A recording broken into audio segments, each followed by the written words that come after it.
বিসমিল্লাহির রহমানির রহিম। আসসালামু আলাইকুম ওয়া রাহমাতুল্লাহ। প্রিয় শিক্ষার্থীরা, আজকের ক্লাসে আমরা আলোচনা করব 2025 সালের নতুন বইয়ের আলোকে নবম, দশম এবং এসএসসি পরীক্ষার্থীদের জন্য বাংলা প্রথম পত্র এর প্রথম অধ্যায় প্রত্যুপকার গল্পের অনুশীলনীতে যে প্রশ্নগুলো দেওয়া হয়েছে সেগুলোর সমাধান নিয়ে। একই সাথে আমরা এই অধ্যায়টি থেকে কতগুলো অতিরিক্ত প্রশ্ন এবং তাদের উত্তর নিয়েও আলোচনা করব। প্রত্যুপকার গল্পটি লিখেছেন ঈশ্বরচন্দ্র বিদ্যাসাগর। প্রিয় শিক্ষার্থীরা, তোমাদের অন্যান্য সাবজেক্টের ভিডিও পেতে আমাদের চ্যানেলে চলে আসবা। আসার পরে যে প্লেলিস্ট অপশনটি আছে এখান থেকে নিচে দিকে গেলেই এখানে দেখো তোমাদের সাধারণ গণিত, উচ্চতর গণিত, রসায়ন বিজ্ঞান, পদার্থবিজ্ঞান সহ অন্যান্য সাবজেক্টের উপর ভিডিও আপলোড করার থাকবে। তোমরা সেখান থেকে পার্ট বাই পার্ট আকারে করা আছে, দেখে নিতে পারবে। তো এখানে আমরা প্রথমে প্রত্যুপকার গল্পের সারাংশ সম্পর্কে জানবো, বা সারমর্ম বা পাঠ পরিচিতি সম্পর্কে জানবো। প্রত্যুপকার গল্পটি খলিফা মামুনের সময়কালে তার এক প্রিয় পাত্র আলী ইবনে আব্বাস নামক ব্যক্তির প্রতি উপকারের কাহিনী বর্ণিত হয়েছে। আলী ইবনে আব্বাস একবার বিপদগ্রস্ত অবস্থায় ডেমাস্কাসের অর্থাৎ বর্তমান দামেস্কের এক সম্ভ্রান্ত ব্যক্তির আশ্রয় লাভ করে জীবন রক্ষা করেছিলেন। পরবর্তীকালে আলী ইবনে আব্বাসের আশ্রয়দাতা ব্যক্তিটি খলিফা মামুনের সৈন্যদল কর্তৃক বন্দী হয়ে যান এবং খলিফার নির্দেশে আলী ইবনে আব্বাসের গৃহে তাকে অন্তরিত করে রাখার ব্যবস্থা করা হয়, মানে আটকে রাখার ব্যবস্থা করা হয়। আলী ইবনে আব্বাস বন্দী ব্যক্তির সঠিক পরিচয় জানতে পেরে উপকারের জন্য নিজের জীবনের ঝুঁকি গ্রহণ করেন এবং খলিফার কাছে তার মুক্তির জন্য সুপারিশ করেন। বস্তুত এ রচনায় দুজন মহৎ ব্যক্তির কাহিনী বর্ণিত হয়েছে। একজন হচ্ছে আলী ইবনে আব্বাস, আর একজন হচ্ছে তাকে যে আশ্রয় দিয়েছিল। ঠিক আছে, তাদের একজন হচ্ছে নিঃস্বার্থ উপকারী। কে নিঃস্বার্থ উপকারী? ওই ব্যক্তিটা যিনি হচ্ছে আলী ইবনে আব্বাসকে আশ্রয় দিয়েছিলেন। ঠিক আছে, আর অন্যজন সকৃতজ্ঞ প্রত্যুপকারী। সেটা হচ্ছে আলী ইবনে আব্বাস। খলিফার মহত্ব এখানে উল্লেখযোগ্য, মানে তিনিও অনেক মহত্বের পরিচয় দিয়েছেন। তো এটা ছিল এই গল্পের সারমর্ম, ঠিক আছে, বা সারাংশ, বা পাঠ পরিচিতি বা মূল কথা। এখন এই যে অধ্যায়টি রয়েছে, এই অধ্যায়টি থেকে অনুশীলনীতে যে প্রশ্নগুলো রয়েছে, যেমন অনুশীলনীর ভিতরে প্রথমে রয়েছে কর্ম অনুশীলন। দুইটা কর্ম অনুশীলন রয়েছে। এক নম্বরটা বলা হচ্ছে যে কোনো ব্যক্তি তার উপকারীর উপকার করেছেন এমন কোনো ঘটনা তোমার জানা থাকলে তা লিখো। মানে উপকারে, এই যে যেমন আলী ইবনে আব্বাসকে যে ব্যক্তিটা উপকার করেছিলেন, আলী ইবনে আব্বাসও কিন্তু তার জীবনের ঝুঁকি গ্রহণ করে তার জীবনটাকে রক্ষা করেছে বা উপকার করেছে এখানে। ঠিক আছে, তাই উপকারের প্রতি তিনি প্রত্যুপকার করেছেন। তো ওইরকম কোনো ঘটনা যদি তোমার জানা থাকে, সেটা হতে পারে তোমার বাস্তব জীবনে, হতে পারে তোমাদের আশেপাশের কোনো ঘটনা। ঠিক আছে, তুমি জানো এরকম কোনো ঘটনা বর্ণনা করতে হবে। তো আমরা নমুনা উত্তর হিসেবে এখান থেকে এভাবে লেখা শুরু করতে পারি। প্রত্যুপকার গল্পে বহু বছর আগে জীবন রক্ষা করা এক ব্যক্তির প্রতি কৃতজ্ঞতা স্বীকার করা বিষয়টি তুলে ধরা হয়েছে, তাই না? যে আলী ইবনে আব্বাসের জীবন একজন রক্ষা করেছিল। ঠিক আছে, আল্লাহ তাআলাই তো জীবন রক্ষা করেন। ঠিক আছে, তো ওখানে তাকে সাহায্য করেছিল কে? একটা লোক। তো ওই লোকটাও একসময় বিপদে পড়ে, তাকেও তিনি সেই বিপদ থেকে উত্তরণের ব্যবস্থা করে দেন। আমার বাস্তব জীবনেও এমন প্রত্যুপকারের সম্মুখীন হয়েছি, তা উল্লেখ করা হলো। তো আমি আমার বাস্তব জীবনের সম্মুখীন হয়েছি তাই এটা লিখলাম। তুমি তোমার বাস্তব জীবনে থাকলে সেটা লিখতে পারো, বা আশেপাশের ঘটনা যদি তোমার জানা থাকে সেটা তুমি লিখতে পারো। এটা তো নমুনা উত্তর, তাই না? তো উত্তর তো আরো অনেক রকম হতে পারে। আমি তখন সপ্তম শ্রেণীতে পড়ি। স্কুল ছুটির পর বন্ধুদের সাথে বিকেলে প্রায় প্রতিদিনই খেলাধুলা করতাম। আমাদের মাঠটি ছিল একটি জঙ্গলের পাশে। সেখানে বিষাক্ত সাপের বিচরণ ছিল। আশেপাশে আর কোথাও খেলার জায়গা না থাকায় বাধ্য হয়ে আমাদেরকে সেখানেই খেলতে হতো। যেহেতু সেখানে অনেক সাপ খোপ ছিল, এগুলো থাকতে পারে, যেহেতু জঙ্গল, ঠিক আছে, পোকামাকড় থাকতে পারে, কিন্তু অন্য কোনো মাঠ না থাকার কারণে আমরা ওখানেই খেলতাম বাধ্য হয়ে। তো একদিন আমি, বন্ধু রাকিব, আমিন, সুলতান ও অন্য বন্ধুদের সাথে মাঠে খেলছিলাম। মানে আমরা খেলা করছিলাম আমাদের বন্ধুদের সাথে। আমরা সকলেই খেলায় মজেছিলাম। মানে খেলার ভিতরে ঢুকেছিলাম বা অনেক মনোযোগ সহকারে খেলাটা খেলছিলাম।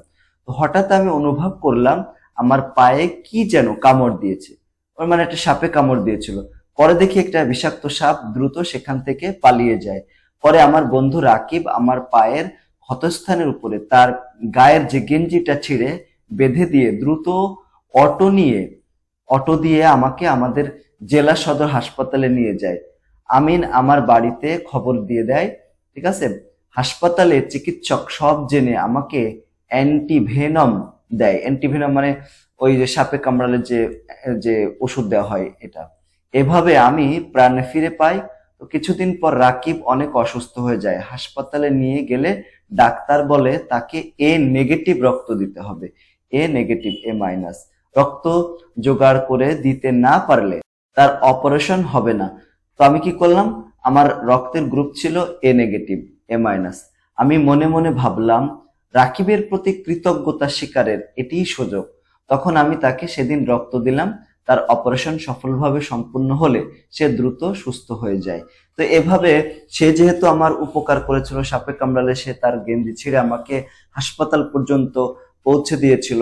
তো সে যেহেতু আমাকে উপকার করেছিল, প্রত্যুপকারে আমিও তাকে রক্ত দিয়েছিলাম, ঠিক আছে। এটা হচ্ছে প্রতিকারের মানে কোনো উপকারের প্রত্যুপকার করা, উপকারের উপকার করা, ঠিক আছে। এইবার 2 নম্বর প্রশ্নে আমাদেরকে বলা হয়েছে যে উপকারীর উপকার না করে অপকার করেছে, মানে ক্ষতি করেছে, এরকম একটি ঘটনার বিবরণ দিতে হবে, ঠিক আছে। যদি তোমার বাস্তব জীবনে এরকম ঘটনা কোনো থাকে সেটাও লিখতে পারো। আবার আশেপাশের কোনো মানুষের ঘটনা যদি তুমি জানো সেগুলোও লিখতে পারো। তো আমরা এখানে এইভাবে নমুনা উত্তর লিখতে পারি।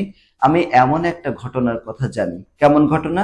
যেখানে একটা লোক আর একটা লোককে উপকার করেছে, ওই লোকটা উপকারের উপকার না করে বরং অপকার করেছে, মানে এখানে ক্ষতি করেছে। আজ থেকে প্রায় 25 বছর আগে আমাদের গ্রামের রফিক মিয়া একটা অনাথ ছেলেকে রাস্তা থেকে খুঁজে পায়। এই যে একটা ছেলে, অনাথ ছেলে, তার নাম ছিল হচ্ছে বকুল। তার বয়স ছিল আনুমানিক 4 বছর। তো 4 বছরের একটা বাচ্চা, সে হারিয়ে গিয়েছিল, ঠিক আছে। তার কোনো ঠিকানা সে বলতে পারি নাই। তো রফিক মিয়া ওই বকুলকে পায়। তো রফিক মিয়া ওই ছেলেটির পরিচয় খোঁজার চেষ্টা করে, যে তার পিতা মাতাকে অনেক খোঁজাখুঁজি করার পরেও ছেলেটির কোনো পরিবারকে তিনি খুঁজে পান নাই।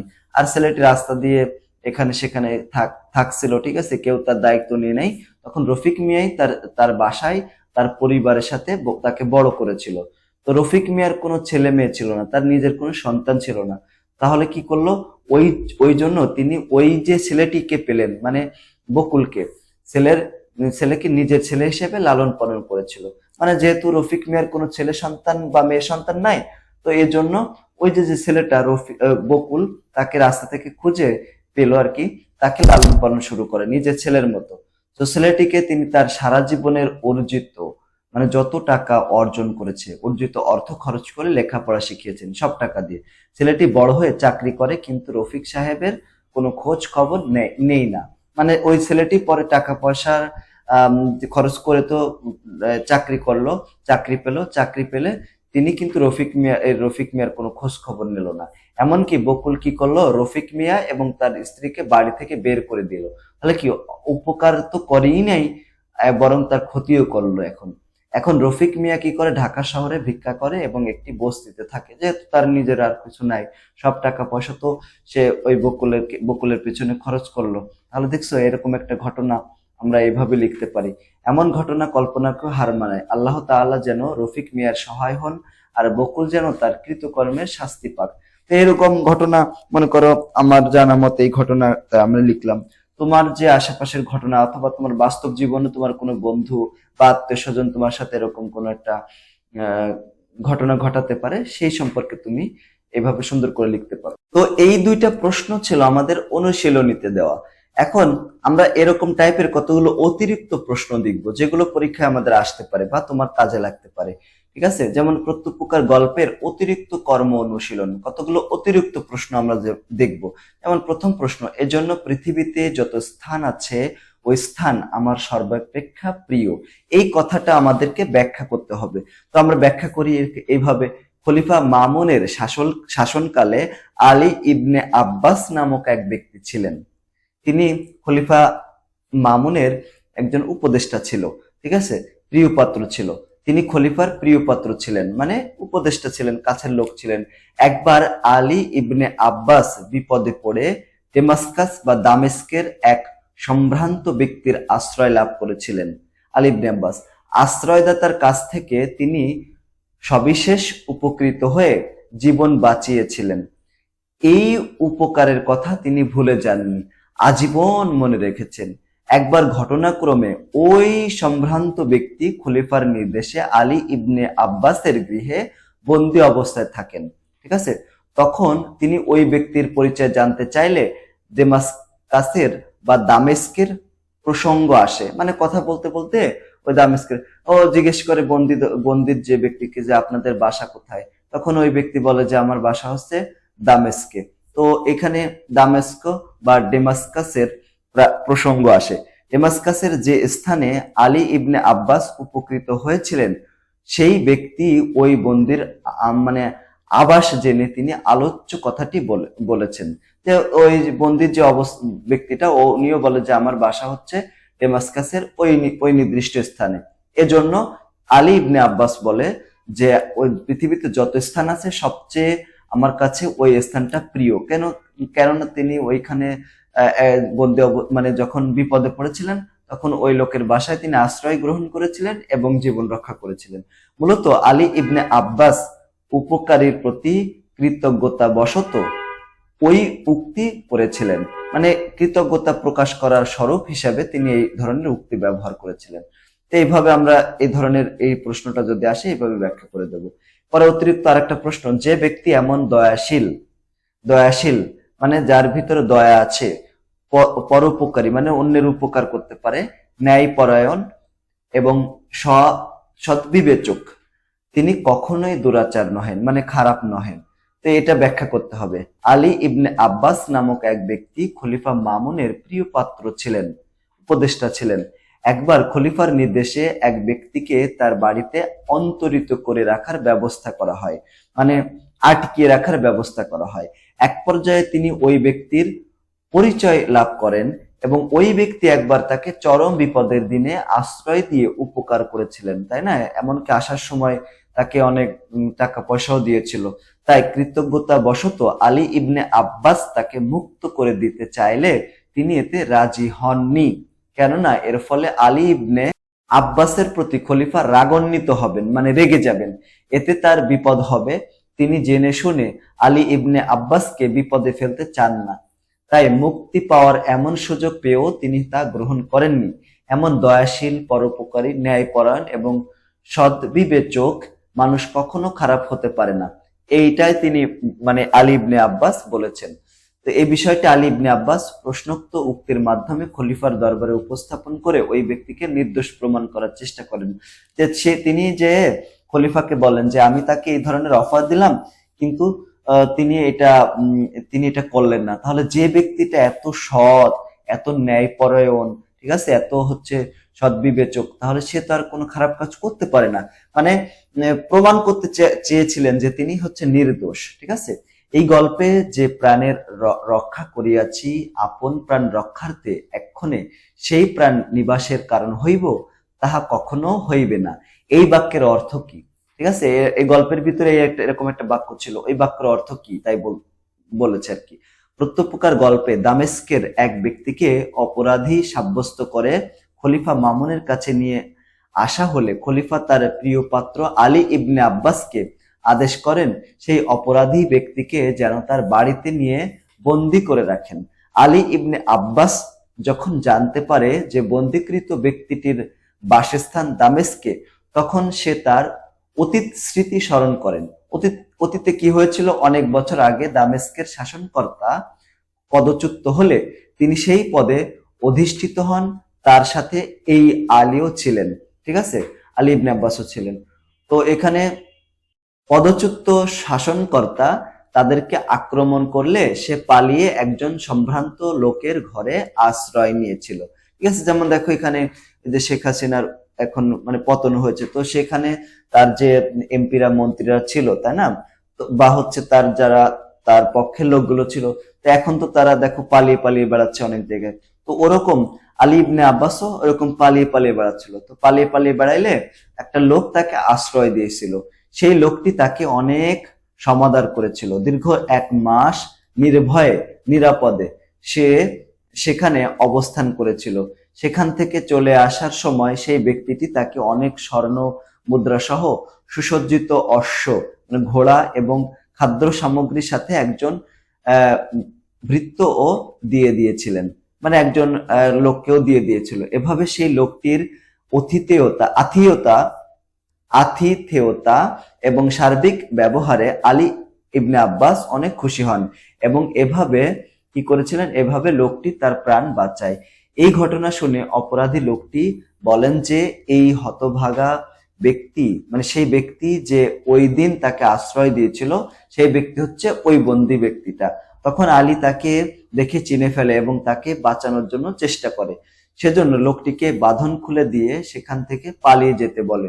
যদিও এখানে তার অনেক ক্ষতির সম্ভাবনা ছিল, কেননা খলিফা এই অপরাধে তাকে মৃত্যুদণ্ড দিতে পারে। তাই সে লোকটি কি করলো, আলীর এই প্রস্তাবে রাজি হননি। কেননা সে সে বলছে কি যে আলীর প্রাণ তিনি একদিন রক্ষা করেছিলেন, এখন এখান থেকে পালিয়ে গিয়ে তাকে মৃত্যু মুখে ঠেলে দিতে পারে না। কেননা আলী ইবনে আব্বাসের কাছে তো ওই লোকটি গচ্ছিত ছিল, ঠিক আছে। এখন আলী ইবনে আব্বাস যদি তাকে ছেড়ে দেয়, পরে তো খলিফা আলী ইবনে আব্বাসকেই প্রশ্ন করবে বা তাকে শাস্তি দেবে যে তোমার কাছে এই লোকটা বন্দী ছিল, তুমি কেন তাকে ছেড়ে দিলে, তুমি দোষী, এখন তুমি শাস্তি পাবা, এরকম একটা ভয়ের আশঙ্কা ছিল, ঠিক আছে। কিছু অসাধু লোকের চক্রান্তে সে আজ কি হয়েছিল, খলিফার কাছে অপরাধী। তাই সে অনুরোধ করেছে যে তার জন্য যদি আলী কিছু করতে চায় তাহলে যেন তার ষড়যন্ত্রের এই বিষয়টি খলিফার কাছে বলে দেয়। প্রদত্ত কথাটির মাধ্যমে ব্যক্তিটির মহানুভবতা প্রকাশ পেয়েছে যে সে একটা পালিয়ে যাওয়ার সুযোগ পেয়েও সে কিন্তু পালিয়ে যায়নি, ঠিক আছে, এরকম করে। তারপর দেখো এখানে পরের প্রশ্নটা, আলী ইবনে আব্বাস খলিফা মামুনের বন্দীকে মুক্ত করে দিতে চেয়েছিলেন কেন? উত্তর হচ্ছে, আলী ইবনে আব্বাস তার প্রতি করা উপকারের কৃতজ্ঞতা স্বরূপ খলিফা মামুনের বন্দীকে মুক্ত করে দিতে চেয়েছিলেন। আলী ইবনে আব্বাস খলিফা মামুনের প্রিয় পাত্র ছিলেন। এই সম্পর্কের সুবাদে খলিফা একদিন এক বন্দীকে কি করেছিল, তার কাছে হস্তান্তর করে। তাকে দায়িত্ব দেওয়া হয় বন্দীকে নিজ বাড়িতে নিয়ে আটক করে রাখার এবং পরবর্তী দিন তাকে খলিফার কাছে কি করতে হবে, উপস্থিত করতে হবে। কিন্তু আলী ইবনে আব্বাস জানতে পারেন যে ওই বন্দী একবার তার অনেক উপকার করেছিলেন, বিপদে আশ্রয় দিয়েছিলেন এবং বিপদ মুক্ত করেছিলেন। বন্দীর উপকারের কথা স্মরণ করে তাকে ভালোভাবে শনাক্ত করেন আলী ইবনে আব্বাস। এরপরে তাকে আর বন্দী করে রাখার কথা ভাবতে পারেননি, তাকে মুক্ত করে দিতে চেয়েছিলেন। এটাই হচ্ছে এই কথাটার ব্যাখ্যা। এরপরে প্রশ্নটা এরকম হতে পারে, খলিফা মামুন কিছুক্ষণ মৌন হয়ে রইলেন কেন? মৌন মানে কি, চুপ করে থাকা। তো এখানে খলিফা মামুন বন্দির প্রকৃত পরিচয় পেয়ে তার ভাবনায় কিছুক্ষণ মৌন হয়ে রইলেন। খলিফা মামুনের প্রিয় পাত্র ছিলেন আলী ইবনে আব্বাস। একবার খলিফা তার এক বন্দীকে কি করলেন, আলী ইবনে আব্বাসের হেফাজতে রাখেন, তার বাড়িতে বন্দি করে রাখতে বললেন। ঘটনাক্রমে বন্দির প্রকৃত পরিচয় উদ্ঘাটিত হয়। ওই ব্যক্তির দয়াশীল, পরোপকারী, ন্যায়পরায়ণ এবং সদ্বিবেচক। নিজ প্রকৃতির দুষ্ট লোক তাকে কি করেছে, লোকেরা তাকে মিথ্যা দোষারোপ করেছে, তার সর্বনাশ করতে উদ্যত হয়েছে। তা না হলে প্রাণদণ্ড হওয়ার মতো দোষ তিনি করতে পারেন না। বন্দী সম্পর্কে এমন কথা শুনে খলিফা মামুন তার ভাবনায় ডুবে গেলেন যে আসলে এমন উপকার করতে পারে।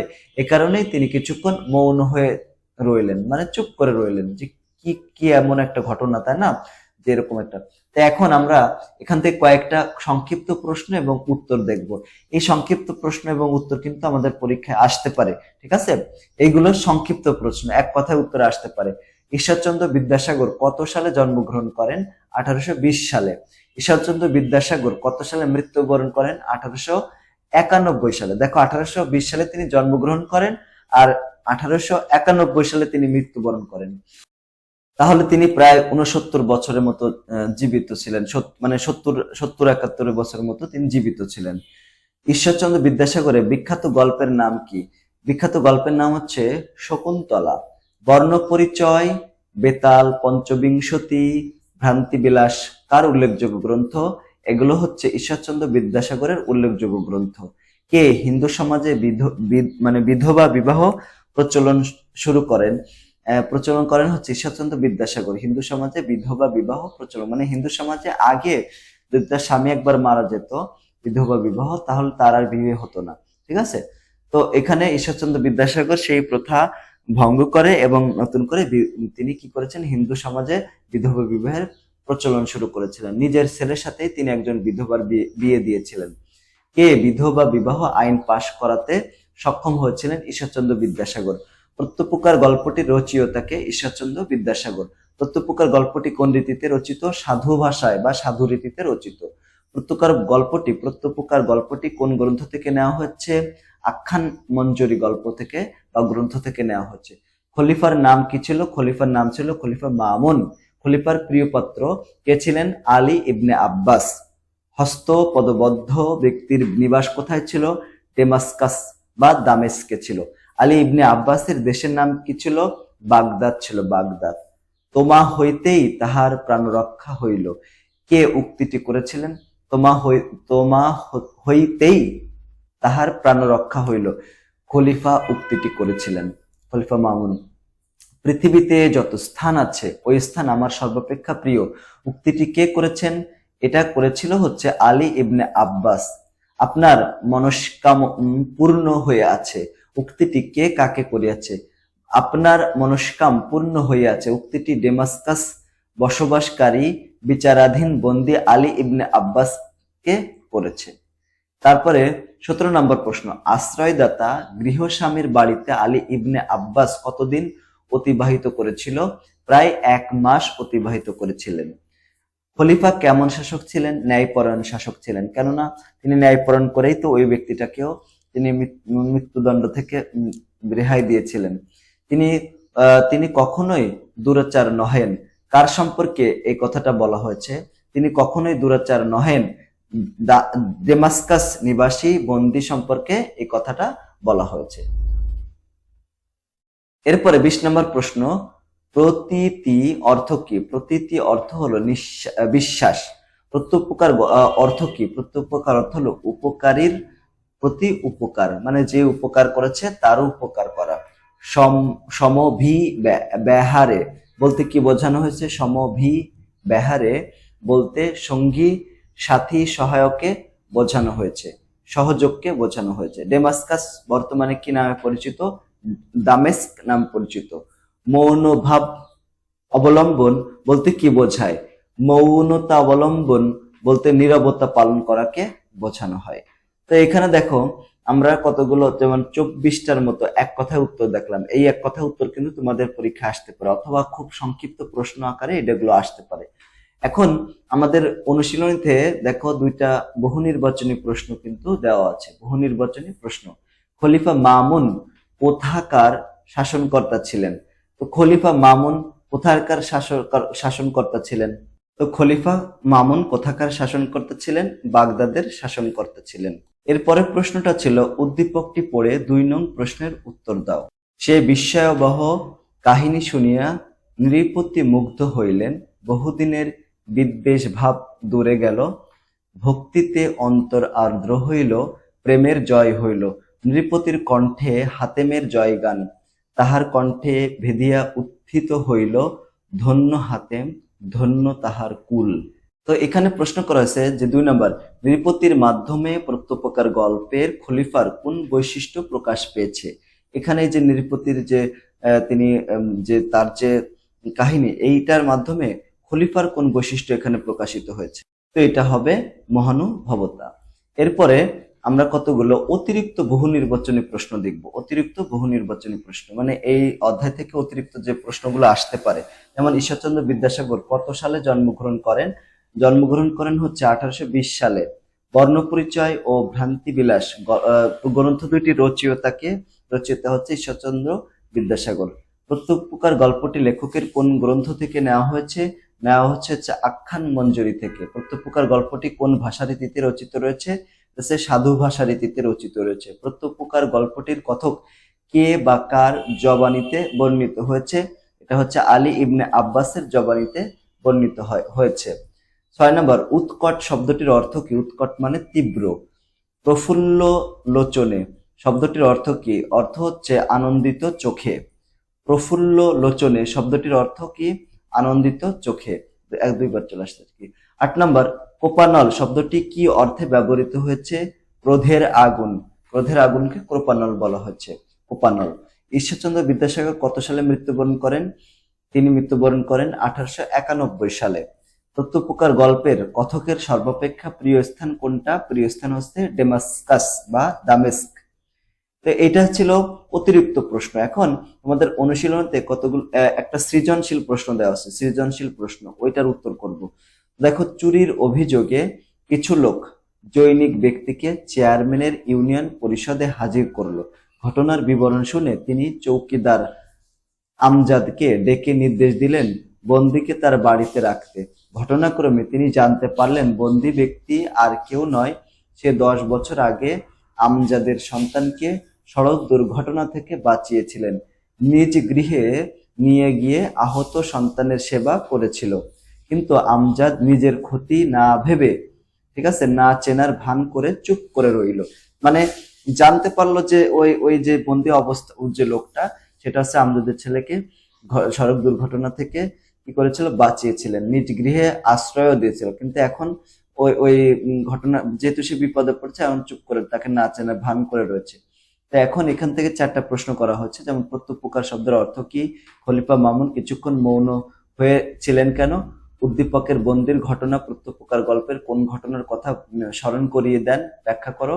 ঠিক আছে। আমজাদ এবং আলী ইবনে আব্বাস উভয়ই বন্দি কর্তৃক উপকৃত হলেও এরা একে অপরের প্রতিনিধি হয়ে উঠতে পারেনি, বিশ্লেষণ করো। তো প্রথম প্রশ্নটা ছিল প্রত্যুপকার শব্দের অর্থ কি? প্রত্যুপকার শব্দের অর্থ হলো কারোর উপকারের প্রতিদানে কৃতজ্ঞতা চিত্তে সেই ব্যক্তির প্রতি উপকার করা। মানে কেউ উপকার করেছে, তাকেও তারও যদি উপকারের প্রয়োজন হয় তখন তাকে উপকার করা, এটা হচ্ছে প্রত্যুপকার।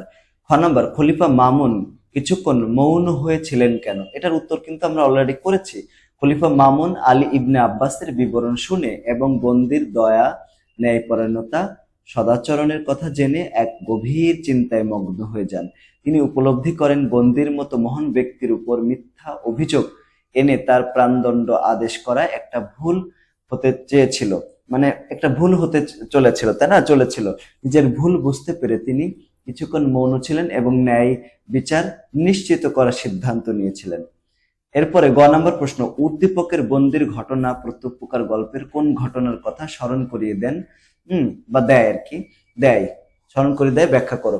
কিছুক্ষণ আমরা এইখান থেকে লিখবো যে উদ্দীপকের বন্দির ঘটনা প্রত্যুপকার গল্পে বর্ণিত সেই ঘটনার কথা স্মরণ করিয়ে দেয় যেখানে আলী ইবনে আব্বাস একসময় দামেস্কের এক সম্ভ্রান্ত ব্যক্তির আশ্রয় বা সাহায্য লাভ করেছিল।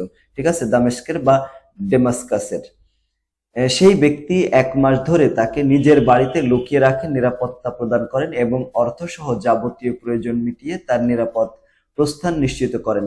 পরে ভাগ্যের ফেরে সেই আশ্রয়দাতা ব্যক্তিও কি করছে? বন্দী হয়ে খলিফার রোশানলে পড়ে আলী ইবনে আব্বাসের জিম্মায় চলে আসেন। উদ্দীপকের গল্পে বন্দী ব্যক্তি একসময় আমজাদের সন্তানকে দুর্ঘটনার হাত থেকে বাঁচিয়ে সেবা করেছিলেন, কিন্তু বর্তমান পরিস্থিতিতে আমজাদ নিজের স্বার্থ বা ক্ষতির আশঙ্কায় সেই ঘটনা এড়িয়ে যায়। উভয় ঘটনায় বন্দী ব্যক্তি আগে জীবন রক্ষার মতো গুরুত্বপূর্ণ উপকার করেছেন। প্রত্যুপকার গল্পে আশ্রয়দাতা প্রাণ রক্ষা করেন এবং উদ্দীপকে বন্দী ব্যক্তি দুর্ঘটনায় আহত শিশুর জীবন বাঁচান। এতটুকু লিখলেও হবে, তুমি চাইলে এখান থেকে এতটুকু অ্যাড করে দিতে পারো। এই দুটি ঘটনার মাধ্যমে কৃতজ্ঞতার মূল্য এবং মানবিকতার বৈপরীত্য ফুটে ওঠে। প্রত্যুপকার গল্পে কৃতজ্ঞতা এবং আত্মত্যাগের উজ্জ্বল উদাহরণ দেওয়া হলেও উদ্দীপকের ঘটনায় কৃতজ্ঞতার অভাব এবং স্বার্থপরতার প্রতিফলন ঘটেছে। এরপরে 9 নম্বর, আমজাদ ও আলী ইবনে আব্বাস উভয়ই বন্দী কর্তৃক উপকৃত হলেও এরা একে অপরের প্রতিনিধি হয়ে উঠতে পারেনি। কেন? কারণ দেখো, এখানে আলী ইবনে আব্বাস কিন্তু ওই যে তার যে ব্যক্তিটা উপকার করেছিল তার উপকারও করে, মানে তাকে কিন্তু ছেড়ে দিতে চেয়েছিল, তারপরে সে যায় নাই, পর তাকে নির্দোষ প্রমাণ করে তার জীবন ফিরে পেয়েছিল, আল্লাহ তার জীবন রক্ষা করেছিল। তো কিন্তু উদ্দীপকে আমজাদ কিন্তু যে জানলো যে তার ছেলেকে সে সড়ক দুর্ঘটনা থেকে আশ্রয় দিয়েছিল, ঠিক আছে, তার বাসায় সেবা যত্ন করেছিল, এত জেনেও কিন্তু এখন তার নিজের কোন একটা সমস্যা হতে পারে এটা জেনে তাকে না চেনার ভান করে থাকে। আমজাদ ও আলী ইবনে আব্বাস উভয়ই বন্দী কর্তৃক উপকৃত হলেও এরা একরকম নয়। মন্তব্যটি যথার্থ। তা হচ্ছে আমজাদ ও আলী ইবনে আব্বাস উভয়ই বন্দী কর্তৃক অতীতে উপকৃত হয়েছেন, তবে তাদের প্রতিক্রিয়া ও মানসিকতার মধ্যে সুস্পষ্ট পার্থক্য রয়েছে। আলী ইবনে আব্বাস ডেমাস্কাসের সেই আশ্রয়দাতা দ্বারা প্রাণরক্ষা পেয়েছিলেন। তিনি সেই সাহায্যের প্রতি গভীর কৃতজ্ঞ ছিলেন। যখন তিনি জানতে পারেন যে তার সেই আশ্রয়দাতা খলিফার রোষানলে বন্দী হয়েছেন, তখন তিনি নিজের জীবন এবং অবস্থান বিপন্ন হওয়ার ঝুঁকি নিয়েও তাকে মুক্ত করার জন্য আপ্রাণ চেষ্টা করেন। এটি তার কৃতজ্ঞতা এবং মানবিকতার পরিচায়ক। অপরদিকে আমজাদ জানতেন যে ব্যক্তি বা বন্দী ব্যক্তি তার সন্তানের জীবন রক্ষা করেছিলেন, যা অত্যন্ত বড় উপকার, কিন্তু তিনি স্বার্থপর ও সংকীর্ণ মানসিকতার পরিচয় দিয়ে সেই উপকারের কথা এড়িয়ে যান। তিনি নিজের সম্ভাব্য ক্ষতির ভয়েই কৃতজ্ঞতা প্রকাশ করতে ব্যর্থ হন। আলী ইবনে আব্বাস নিজের প্রাণ এবং খলিফার রসের ভয় উপেক্ষা করে বন্দির প্রাণ রক্ষার জন্য খলিফার কাছে সুপারিশ করেন, তার মুক্তির জন্য সর্বাত্মক চেষ্টা করেন। এটি তার আত্মত্যাগ ও সাহসিকতার উদাহরণ। বিপরীতে কি হয়েছে, আমজাদ নিজেকে বিপদমুক্ত রাখার জন্য বন্দির উপকারের কথা চেপে যান এবং সাহায্য করতে কোনো উদ্যোগ নেন না। এটি তার আত্মকেন্দ্রিকতা এবং সাহসের অভাবকে তুলে ধরে।